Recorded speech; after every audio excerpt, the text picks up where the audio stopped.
Hello everyone and welcome back to Turner's Tutoring. I'm Mr. Turner and we have our next section, Read Aloud, Esperanza Raising by Pam Munoz Ryan. Let's go ahead and get to it. We're doing Los Esparragos, asparagus.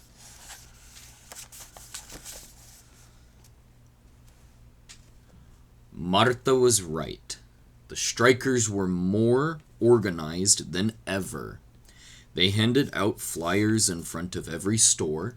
They painted the sides of old barns with their slogans and held big meetings at the farm. For those who continued to work, there were still jobs, but Esperanza could hear the tightness and worry in her neighbors' voices. She worried too. How about what would happen if she didn't have a job? Asparagus would be a long season, sometimes up to 10 weeks, but it had to be picked before the high temperatures touched the valley in June. The strikers knew that if they could slow down the workers, it would affect the growers. So when the tender stalks were ready, the strikers were ready too. Esperanza got on the flatbed truck with Hortensia and Josefina for the first day of packing. The company had sent a man with a gun to ride on the truck with them. For protection, they said, but the gun frightened Esperanza. When they arrived at the sheds, a crowd of women erupted into shouting and booing. They carried signs that said, "Huelga, strike." Among them were Marta and her friends, and they were yelling, "Help us feed our children. We must all join together if we are all to eat. Save your countrymen from starving."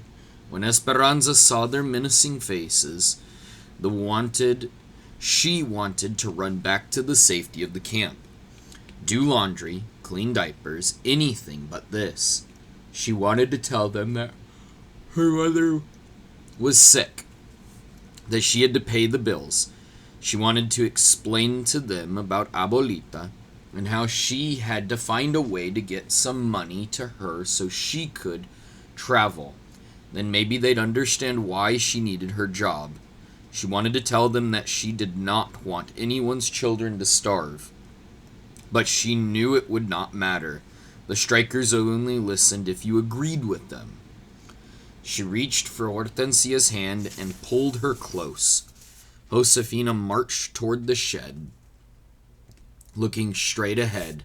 Hortensia and Esperanza stayed close behind, never letting go of each other.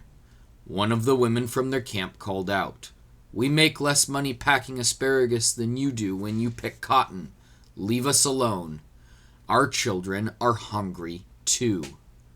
When the guard wasn't looking, one of the strikers picked up a rock and threw it at the women, barely missing her head, and the workers all hurried toward the shed. The strikers stayed near the road, but Esperanza's heart was still beating wildly as she and the women took their places to pack the asparagus. All day, as she sorted and bundled the delicate spears, she heard their chanting and their threats.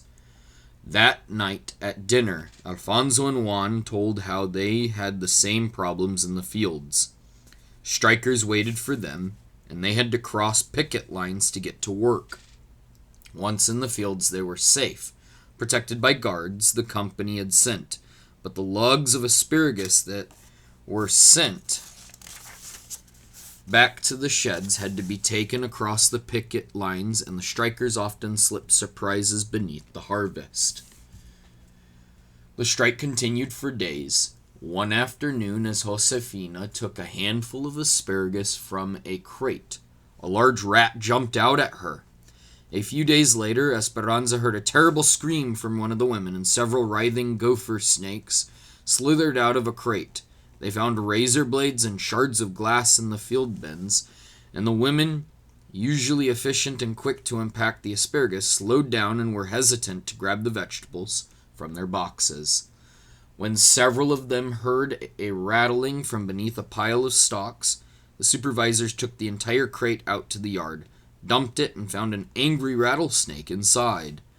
"It was a miracle that no one was bitten by that snake," said Hortensia that night at dinner. They were all gathered in one cabin, eating caldo de albóndigas, meatball soup. "Did you see it?" asked Isabel. "Yes," said Esperanza, "we all saw it. It was frightening, but the supervisor cut its head off with the hoe." Isabel cringed. "Can't they do anything to the strikers?" asked Hortensia.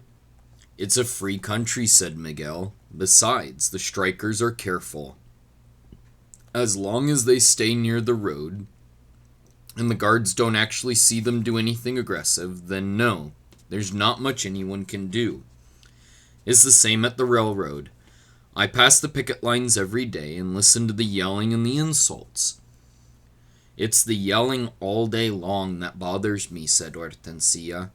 "Remember, do not respond to them," said Alfonso. "Things will get better." "Papa," said Miguel, "things will get worse. Have you seen the cars and trucks coming through the pass in the mountains? Every day, more and more people. Some of them say they will pick cotton for 5 and 6 cents a pound, and will pick produce for less. People cannot survive on such low wages." "Where will it end?" said Josefina. "Everyone will starve if people work for less and less money." "That is the strikers' point," said Esperanza. No one said anything. Forks clinked on the plates. Pepe, who was sitting in Esperanza's lap, dropped a meatball on the floor. "Are we going to starve?" asked Isabel. "No, mija," said Josefina. "How could anyone starve here with so much food around us?" Esperanza had grown so accustomed to the strikers chanting while she packed asparagus that the moment it stopped, she looked up from her work as if something was wrong. "Hortensia, do you hear that?" "What?" "The silence. There is no more yelling." The other women on the line looked at each other. They couldn't see the street from where they stood, so they moved to the other end of the shed, cautiously looking to where the strikers usually stood. In the distance, a caravan of gray buses and police cars headed fast toward the shed, dust flying in their wakes. "Immigration," said Josefina. "It is a sweep." The picket signs lay on the ground, discarded and like a mass of marbles that had already been hit. The strikers scattered into the fields and toward the boxcars on the tracks, anywhere they could hide. The buses and cars screeched to a stop, and immigration officials and police carrying clubs jumped out and ran after them. The women in the packing shed huddled together, protected by the company's guard. "What about us?" said Esperanza, her eyes riveted on the guards who caught the strikers and shoved them back toward the buses. They would surely come into the shed next with so many Mexicans working here. Her fingers desperately clenched Hortensia's arm. "I cannot leave, Mama." Hortensia heard the panic in her voice. "No, no, Esperanza. They are not here for us. The growers need the workers.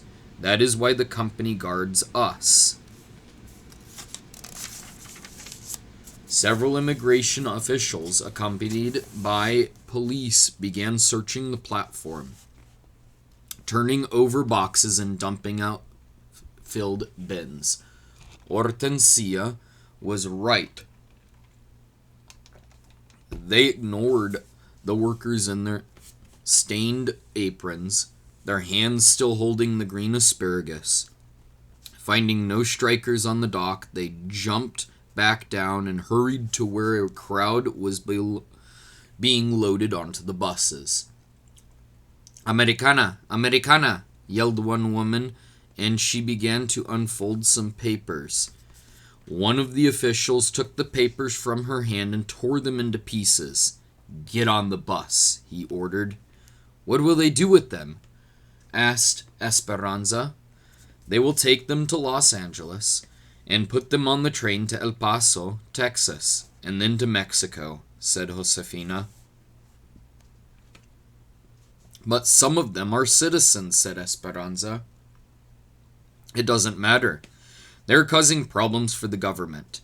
They are talking about forming a farm workers' union, and the government and the growers don't like that."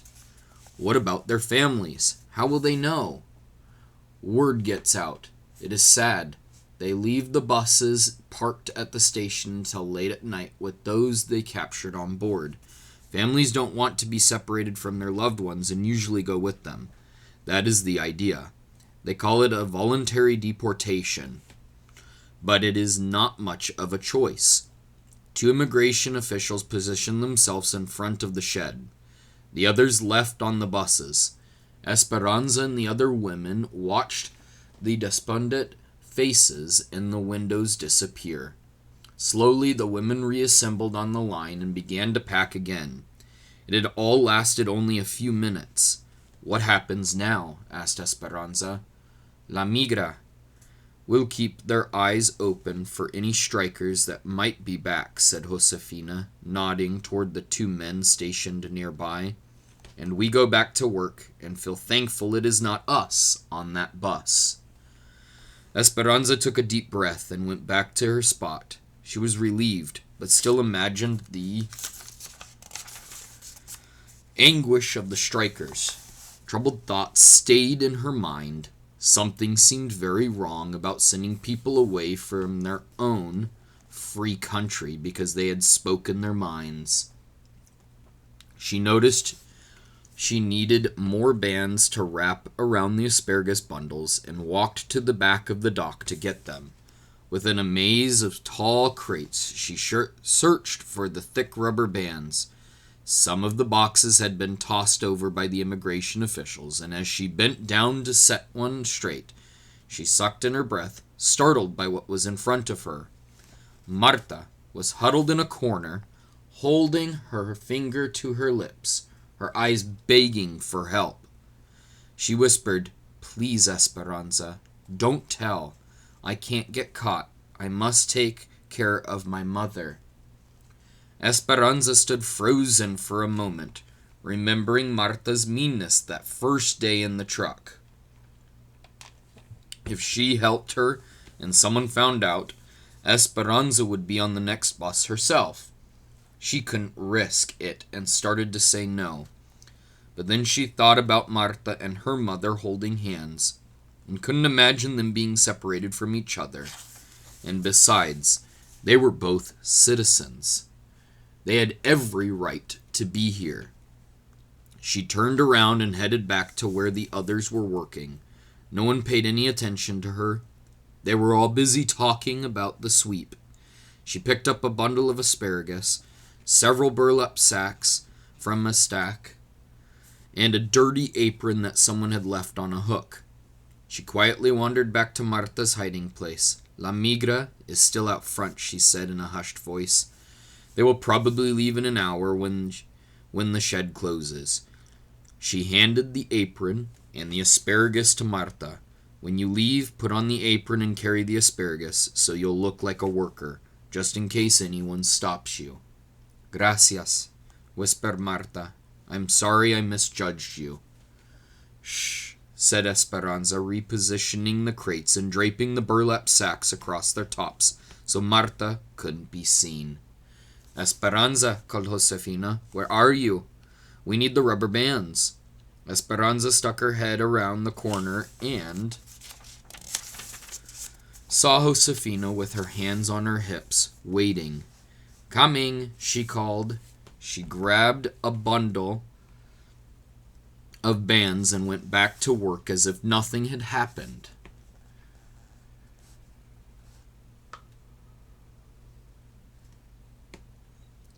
Esperanza lay in bed that night and listened to the others in the front room talk about the sweeps and the deportations. They went to every major grower and put hundreds of strikers on the buses, said Juan. Some say they did it to create more jobs for those coming from the east, said Josefina. We are lucky the company needs us right now. If they didn't, we could be next. We have been loyal to the company, and the company will be loyal to us, said Alfonso. I'm just glad it's over, said Hortensia. It is not over, said Miguel. In time they will be back, especially if they have families here. They will reorganize and they will be stronger. There will come a time when we will have to decide all over again whether to join them or not. Esperanza tried to go to sleep, but the day spun in her mind. She was glad she had kept working and thankful that her camp had voted not to strike. But she knew that under different circumstances it could have been her on that bus. And then what would Mama have done? Her thoughts jumped back and forth.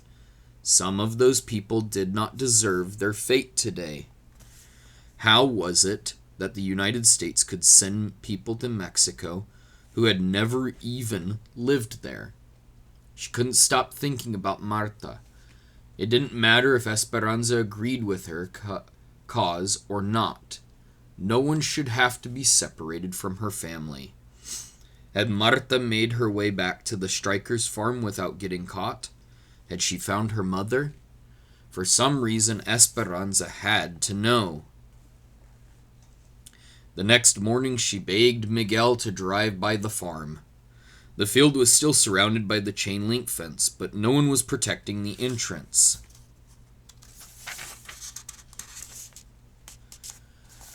This time, all the evidence of the people she had seen before was there, but not one person was to be seen. Laundry waved on the clothesline. Plates with rice and beans sat on crates and swarmed with busy flies. Shoes were lined up in front of tents as if waiting for someone to step into them. The breeze picked up loose newspapers and floated them across the field. It was quite quiet and desolate, except for the goat still tied to the tree, bleeding for freedom. Immigration has been here too, said Miguel. He got out of the truck, walked over to the tree, and untied the goat. Esperanza looked out over the field that used to be crawling with people who thought they could change things, who were trying to get the attention of the growers and the government to make conditions better for themselves, and for her, too.